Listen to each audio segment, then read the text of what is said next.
Olá pessoal, sejam bem-vindos a mais uma das nossas aulas. Hoje nós iremos trabalhar um filósofo alemão chamado Jürgen Habermas. Eu acredito que todos, ao menos, já tenham ouvido falar nele, não é? Habermas nasceu em Düsseldorf em 18 de junho de 1929. Ele ainda está vivo, ele está com 89 anos, escrevendo ainda algum outro texto, ensaios sobre algumas posições políticas.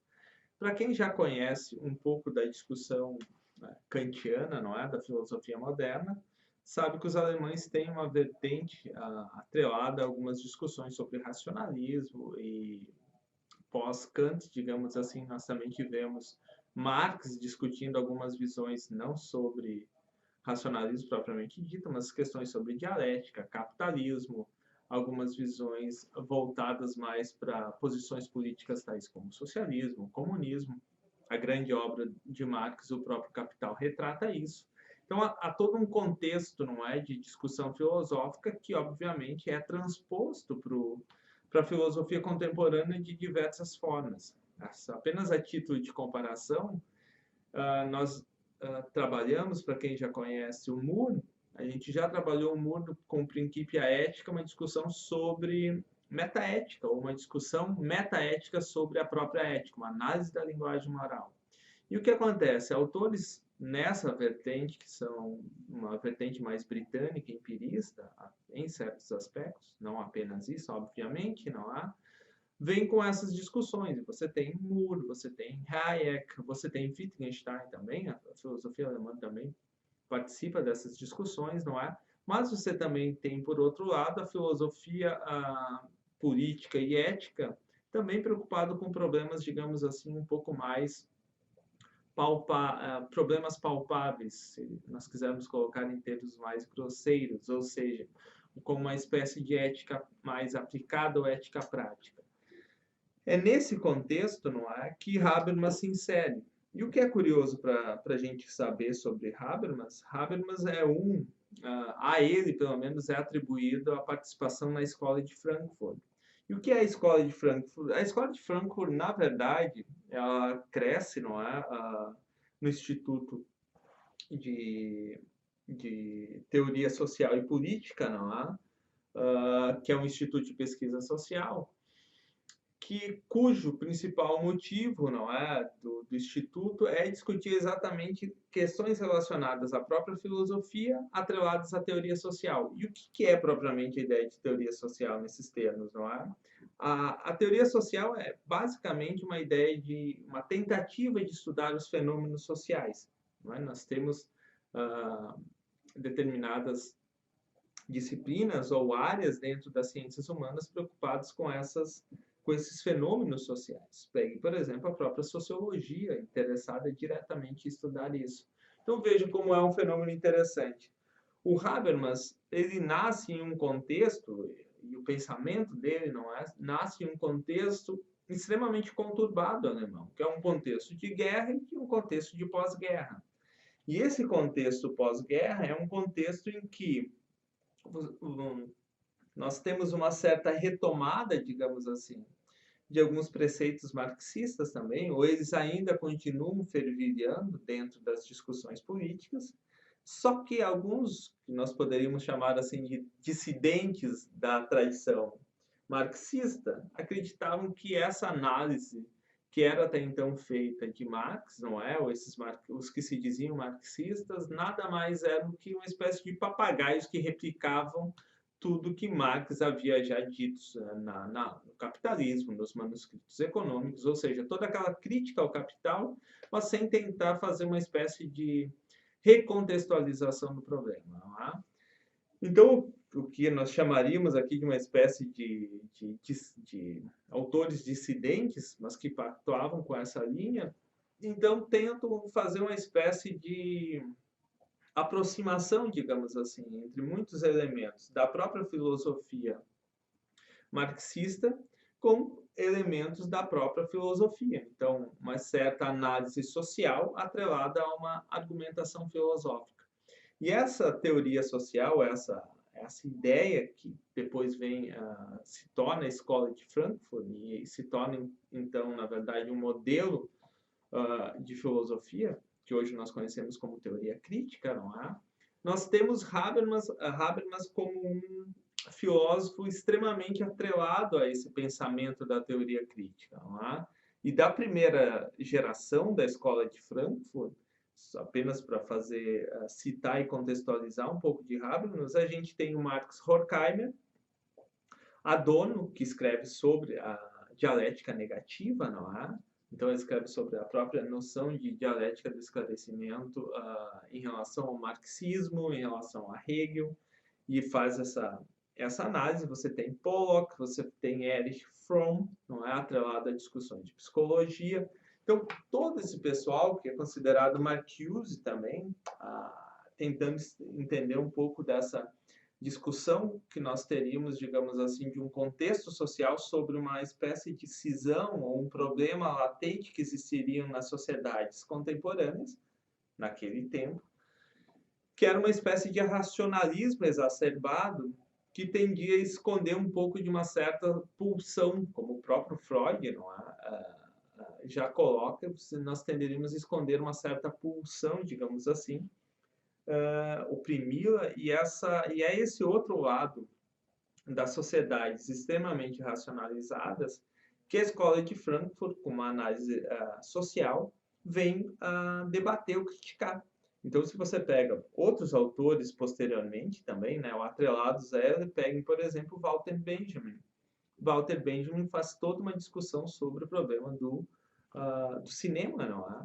E do teatro, do que ele vai chamar de indústria cultural, etc. Então, todas essas discussões são desdobramentos de uma visão sobre o que aconteceu após o período moderno. Porque a modernidade é basicamente, ou para os alemães em grande medida, você tem em Kant, não é? E Hegel também, grandes sistematizadores da filosofia. E, por excelência, grandes racionalistas que tentaram sistematizar, entender e elaborar uma espécie de teoria do tudo, digamos assim, né? De uma forma sistemática. O que acontece? Esse certo crédito oferecido à razão, com R maiúsculo, uma ideia de racionalismo, obviamente encontra ecos no mundo contemporâneo, nessa passagem, com algum tipo de cisão, não é? Que nós já podemos observar, por exemplo, com as vertentes, com a fenomenologia, com a vertente existencialista. Então, todas essas, com a própria hermenêutica, toda essa discussão é exatamente uma visão paralela e enviesada dessa visão racionalizada de mundo. E essa visão racionalizada de mundo é uma visão que traz, basicamente, uma certa base cientificista para a análise social. E esse cientificismo, não é? O positivismo lógico, obviamente, emerge nesse contexto, obviamente, Escola de Frankfurt, dá um pouco o tom sobre como as discussões eram levadas a cabo. Então, esse contexto todo de um certo racionalismo, de uma análise de um ponto de vista da teoria crítica, moldam o pensamento de Habermas. Então, entre as obras dele, eu gosto de citar muito a Teoria e Prática, de 1963. É uma primeira obra discutindo alguns elementos, não é? Mas, talvez uma das primeiras grandes obras que ele elabora, não é? A Consciência Moral e Agir Comunicativo, que é uma obra de 1981.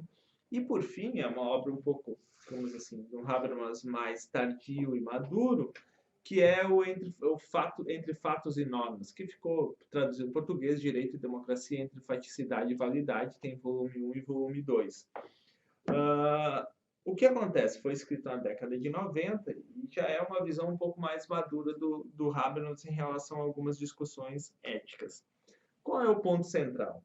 O ponto central para o próprio Habermas, não é que o mundo é pautado por uma visão de razão ou de racionalidade que precisa ser revisitada ou revista. Então, Habermas não é um crítico, apenas um crítico do modelo moderno, de teoria moderna, mas ele é, digamos assim, alguém preocupado em revigorar o projeto kantiano ou o projeto moderno.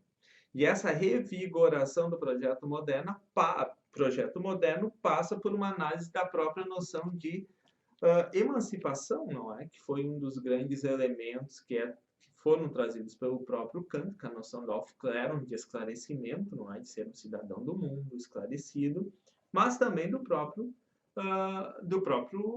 Marx, discutindo essas questões, por exemplo, em relação à teoria da alienação. Então, esses elementos fazem com que Habermas perceba, não é? Que a noção de razão moderna, ela não precisa ser simplesmente, não é? Quando ele diz jogar a água suja com o bebê dentro, não é? Fora. Ele diz assim, não, a gente precisa só jogar fora o que não funcionou, mas permanecer talvez com essa noção de razão. E para isso a gente precisa perceber uma certa cisão, um dualismo que permeia as nossas relações sociais. E isso é óbvio que Habermas também concorda com o problema da ideologia, não é? Que o próprio Kant, que o próprio Marx coloca com a noção de superestrutura, Gramsci discute posteriormente, etc. Então, essa visão de racionalidade que permeia o mundo, Habermas diz, olha, há um certo problema aqui, porque o grande problema, e qual é o grande problema? Como a gente entende a relação sujeito e mundo? E essa relação sujeito-mundo, o próprio Husserl já coloca isso, não é? Essa relação da consciência em relação ao mundo, ela é problemática, mas no entender de Habermas pode ser mediada pela linguagem. E essa mediação pela linguagem passa pela visão de que a razão, ela pode ser considerada de um ponto de vista instrumental. E aqui é muito claro que a ciência e a tecnologia, não é, tem essa visão instrumentalizada daquilo que nós tratamos como sendo razão. E isso é interessante, porque isso é uma relação cognitiva da razão. Por quê? Nós identificamos no nosso cenário, no mundo, basicamente, enquanto sujeitos, nós fazemos identificações do uso dessa razão instrumental do ponto de vista da ciência, de um cálculo meio-fim, e de um ponto de vista instrumental. Então, essa visão em relação à ciência e à tecnologia é de um cálculo instrumental. Isso também é um pouco da visão que Habermas vai querer criticar, não é? Em relação ao positivismo lógico. Por outro lado, Habermas também acredita que, como herança moderna, nós não temos apenas essa visão instrumentalizada de mundo, que é uma espécie de revolução da própria ciência, mas também uma visão de razão que ele chama de razão comunicativa. Ou seja, a possibilidade que nós temos via razão e através da linguagem de estabelecermos, não é, um tipo de relação constitutiva via comunicação. E essa relação constitutiva é basicamente o quê? Uma relação de constituição das nossas normas de um ponto de vista moral, jurídico e político. Então, de um lado, se nós temos a ciência galgando espaço, tentando avançar, digamos assim, através do método instrumental da razão, que é seria, digamos assim, uma espécie de método frio, porque ela trata dessa relação meio-fim. Por outro lado, Habermas enxerga uma viabilidade, uma possibilidade dentro dessa noção de razão comunicativa. Porque a noção de razão comunicativa, ela exatamente é esse elo de ligação que conectaria os sujeitos dentro de um espaço valorativo ou comunicativo. Por isso que a construção, digamos assim, dos nossos valores morais, jurídicos e políticos não se daria de uma forma instrumental, mas de uma forma comunicativa. Nesse sentido, há claramente uma crítica de Habermas a uma visão empiricista e logicista de reduzir o mundo a uma mera análise lógica. Então, nesse ponto, não é? Habermas acredita que há uma distinção aqui entre o que ele vai chamar de mundo sistêmico, ou sistema instrumental do mundo, sistema instrumental não, sistema racional instrumental do mundo, e de outro lado o que ele vai chamar de mundo vivido. E por quê? Porque ele entende que, no fundo, se nós pegarmos a nossa sociedade contemporânea, não é? Ela é fruto de uma visão moderna em que há uma espécie, uma tentativa de reduzir tudo dentro do mundo da ciência e da própria sociedade a um tipo de cognitivismo instrumental da razão. Só que ele diz assim, esse cognitivismo instrumental da razão, essa redução a uma espécie de cientificização ou explicação científica do mundo, ela não pode ser dado para algumas das nossas relações. Quais? As nossas relações comunicativas. Então, o mundo sistêmico, que ele vai chamar aqui, é um mundo totalmente instrumentalizado. E esse mundo instrumentalizado, ele vai pegar essa noção de razão instrumental já com Weber, não é? Max Weber perdão, já identifica, não é? Essa visão, assim como Marx, essa visão de razão instrumental. E essa ideia de razão instrumental é uma ideia de um mundo sistêmico, ou seja, o nosso estado que rege as nossas relações, pautados em um regramento extremamente duro de um cálculo de razão instrumental.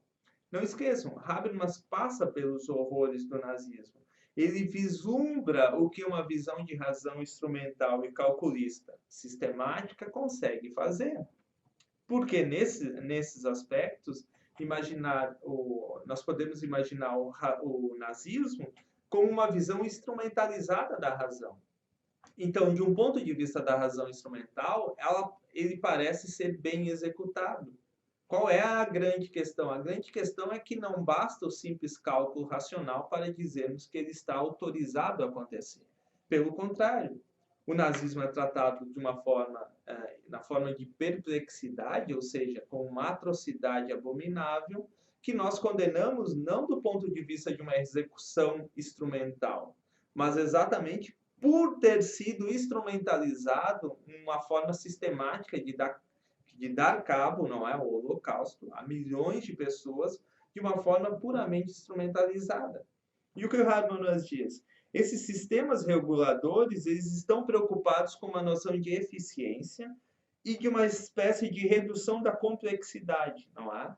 Então você quer basicamente encaixotar, digamos assim, todas as nossas relações a um certo modelo de eficiência e sistematização. O que acontece? Habermas diz, contra isso, há uma resistência do que ele vai chamar de Lebenswelt, que é o mundo da vida. O que é o mundo da vida? O mundo da vida é regido por uma atividade comunicativa que resiste a essas tendências redutoras de sistematização da sociedade contemporânea. Ou seja, o mundo da vida é um espaço de comunicativo em que a razão comunicativa se estabeleceria em detrimento a uma noção de razão instrumental. E isso é extremamente importante para o Habermas, porque ele consegue entender exatamente o que acontece dentro desse cenário, ou desse contexto pós-guerra, não é? Para tentar identificar alguns elementos. Então, o primeiro elemento que a gente pode identificar aqui é essa distinção em relação à noção de racionalidade que o Habermas tem, uma tentativa dele de retomada do projeto moderno. Isso também é uma visão extremamente clara para ele. Um terceiro elemento, uma visão, uma análise sobre a própria noção de sistematização do mundo via redução à razão instrumental, contra o qual o próprio Habermas se levanta. Então, todos esses elementos constituem, não é, uma espécie de resistência do mundo vivido a essa sistematização do mundo da vida, e, ao mesmo tempo, ocorre também uma ideia que é chamada de uma reviravolta linguístico-pragmática, que não apenas o Habermas, mas o próprio Apel também estavam preocupados em observar esse tipo de reviravolta linguístico-pragmática, que era o quê, na verdade? Uma crítica à hermenêutica através da filosofia analítica e do próprio pragmatismo. E nessa parte, o Habermas é extremamente devedor à filosofia da linguagem do Rorty, do Searle e do Peirce, não é? Porque é exatamente uma ideia de uma análise, de uma crítica a uma ideia de filosofia da consciência e filosofia do direito extremamente redutivista. Segundo ponto, não é? Terceiro ponto, primeiro, uma sistematização entre mundo, sistema e mundo da vida. Segundo ponto, essa reviravolta linguístico-pragmática. E terceiro, uma espécie de um caráter sociológico da teoria da ação comunicativa. Porque o que o Habermas vai tentar desenvolver é uma noção de uma teoria da ação em que os agentes, nós, somos agentes comunicativos. Por isso a ideia de teoria da ação comunicativa é, de um ponto de vista, via linguagem, o sujeito se comunica com o mundo, o sujeito se conecta com outros sujeitos, E os sujeitos fazem isso de uma forma pragmática, ou seja, de uma forma de relação mediada pela linguagem. Nesse ponto, não é? É interessante porque o Habermas reconhece a sua dívida aqui com Weber, Marx, Durkheim, Mead e Luhmann. E ele cita outros autores ao longo da discussão dele. O que é interessante da gente perceber aqui? O que ele vai fazer é uma espécie de orientação sociológica da teoria dele a partir de uma ideia de consenso, não é? E uma concepção de validade. Então, ele vai, no fundo, secularizar a noção de correção moral. Então, em vez de você falar em uma noção de sagrado, não é? Como o mundo pré-moderno fala, você fala em uma visão exatamente de validade racional. E você busca exatamente isso, uma ideia de validade racional para as suas ações. Então, esse é um ponto fundamental que nós teríamos com Habermas. O que eu chamo a atenção aqui, não é? É que Habermas elabora essa teoria do discurso, essa teoria da ação comunicativa, basicamente pautada em alguns elementos, ou 4 elementos que eu considero fundamental e que nós vimos aqui. Então, primeiro elemento, não é? A teoria do agir comunicativo tece um conceito constitutivo de ação social orientada à intercompreensão. Ou seja, a teoria do agir comunicativo do Habermas estabelece uma noção de razão comunicativa. Segundo ponto, a teoria da sociedade que ele desenvolve, não é uma teoria social que ele desenvolve, está pautada em um conceito de sociedade integrado a uma teoria dos sistemas com a teoria da ação. Ou seja, ele pretende distinguir a partir da sua teoria social, de um lado, o mundo da vida, de outro lado, o mundo sistêmico. Então, esse é o primeiro ponto, é o segundo ponto central. Primeiro, a teoria do agir comunicativo pressupõe uma noção de razão comunicativa.